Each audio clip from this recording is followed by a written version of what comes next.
এয়া সন্ধিয়াৰ আঞ্চলিক বাতৰি আপোনালোকে চাবলৈ আৰম্ভ কৰিছে আপোনালোকৰ প্ৰিয় চেনেল আসাম লাইভ 7। আজিৰ সন্ধিয়াৰ প্ৰথমটো খবৰ কলিয়াবৰ বৰকুলিৰ বান বিধ্বস্ত অঞ্চলৰ বুজ ললে কেবিনেট মন্ত্ৰী কেশৱ মহন্তই। আজি সন্ধিয়া ভাগত বৰকুলিত অকস্মাত উপস্থিত হয় কেবিনেট মন্ত্ৰী কেশৱ মহন্ত। যোৱা নিশা ফেনে ফুটুকাৰে উফন্দি উঠা মহাবাহুৰ পানীয়ে নিমিষতে বুৰাই পেলাই বৃহত্তৰ বৰকুলিৰ বহুকেইটা নৈপৰীয়া অঞ্চল। সংবাদ মাধ্যমত এই বাতৰি প্ৰকাশ পোৱাৰ পাছতে বৰকুলিৰ বানাক্ৰান্ত লোকসকল এনেধৰণৰ সমস্যাৰ সন্মুখীন হৈছে তাৰ বুজ লবৰ বাবে আজি কলিয়াবৰৰ স্থানীয় বিধায়ক তথা অসম চৰকাৰৰ কেবিনেট মন্ত্ৰী কেশৱ মহন্ত উপস্থিত হৈ বৰকুলিত বানাক্ৰান্ত লোকসকলৰ সমস্যাৰ বুজ লোৱাৰ লগতে কাইলৈৰ পৰা বানাক্ৰান্তসকলক খাদ্যবস্তু অত্যাৱশ্যকীয় সামগ্ৰীৰ লগতে গোধনৰ খাদ্য সামগ্ৰী যোগান ধৰা হ'ব বুলি জানিবলৈ দিয়ে মন্ত্ৰী কেশৱ মহন্তই। আজি সন্ধিয়াৰ দ্বিতীয়টো খবৰ নাজিৰাত দিখৌ নৈৰ কাল ৰূপ ধাৰণ হুৰাহুৰে সোমাইছে পানী ভয়ংকৰ বাঢ়নী পানী দিখৌৰ পানীয়ে ভাবুকি আনিছে শিৱসাগৰ জিলাৰ নৈপৰীয়া লোকলৈ। সমগ্ৰ ৰাজ্যতে এতিয়া বানৰ তাণ্ডৱ অব্যাহত আছে। নাজিৰাতো দিখৌ নৈৰ কাল ৰূপ ধাৰণ দ্ৰুতগতিত বাঢ়িছে দিখৌৰ জলপৃষ্ঠ। ব্ৰহ্মপুত্ৰৰ বাঢ়নী পানীয়ে প্লাবিত কৰিছে শিৱসাগৰ। দিখৌৰ বাঢ়নী পানী শিমলুগুৰিস্থিত নাগিনীমৰা সংযোগী পথ ঐতিহাসিক ৰমণী আলিৰ ওপৰেৰে প্ৰবল সোঁতত পানী বাগৰিছে।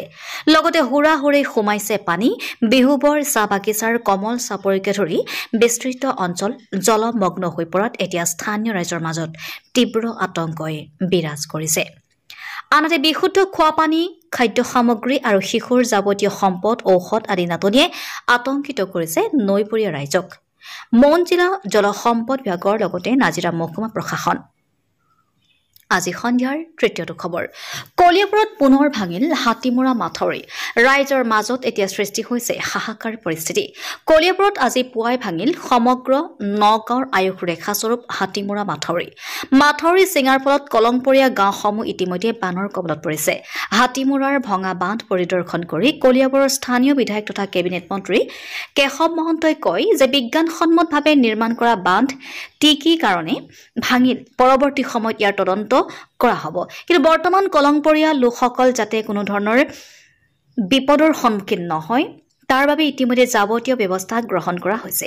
এপিনে কলঙৰ বাঢ়নীয়ে বুৰাই পেলাইছে জখলাবন্ধা আয়ুস পাব্লিক স্কুল এক্সিকিউটিভ ইঞ্জিনিয়াৰিং কাৰ্যালয়ৰ লগতে কলংপৰীয়া ৰাইজৰ বহুকেইটা বাসগৃহ।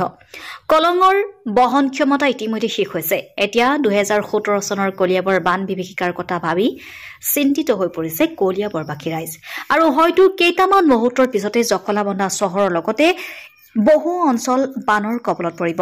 সংগীত ৰাইজে এতিয়া তালি টোপোলা বান্ধি ওখ ঠাই বিচাৰি ৰাওনা হৈছে।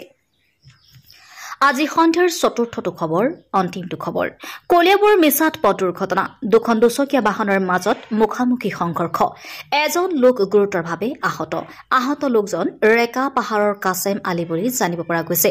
বৰ্তমান মিছা আৰক্ষীয়ে আহত লোকজনক কলিয়াবৰৰ মহকুমা অসামৰিক চিকিৎসালয়লৈ প্ৰেৰণ কৰিছে। চৰাইৰ পৰা ফৰহান লস্কৰ আৰু কলিয়াবৰৰ পৰা অনুপৰা ৰিপৰ্ট আসাম লাইভ 7।